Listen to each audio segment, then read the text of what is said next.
So guys, if you have a Samsung fridge and you found this video, most likely you're trying to fix your fridge. If you don't have a Samsung fridge and you're thinking about buying one, save yourself some grief and don't even bother. Because there's so many problems with the ice maker. Like, you can fix it temporarily and it just comes back. But if you want a quick fix, if you want some ice, I'm going to show you really quick how to fix it.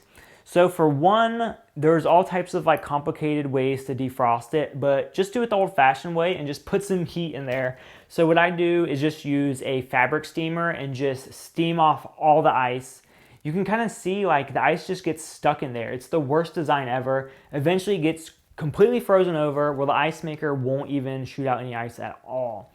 So it takes me a few minutes to get all the ice completely defrosted. You have to use towels to clean up after yourself. But once you do all of that, there's a little reset button on the top. Just hold that down, it will chime, and then you're good to go. Except you literally have to wait hours. It took mine about 8 hours to start making ice after I did this.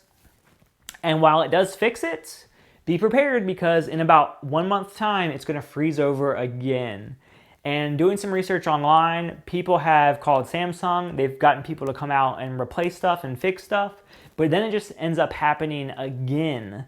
I've even heard stories of people getting money back from Samsung, like basically buying the fridge back because Samsung knows it's such a bad issue. There's not really much they can do about it. It's just a bad design that can't really be fixed. Luckily, I do have an extended warranty on mine, and I'm about to go through, I think it was Lowe's where I bought it from, and I've heard stories where if you just go through them and just have them, just basically have someone come fix it over and over and over again, they'll basically just pay you for it because they realize the design is so bad. So yeah, that's a quick fix. I would definitely consider contacting Samsung and go through all the steps. Ultimately, I would get rid of it because from what I know, there's no fix at all. No long-term fix. You're basically going to be in your fridge month after month, just defrosting it no matter what they do. So if you have a Samsung fridge, I pray for you. If you don't get one. Have a great day, guys. See you later. Bye.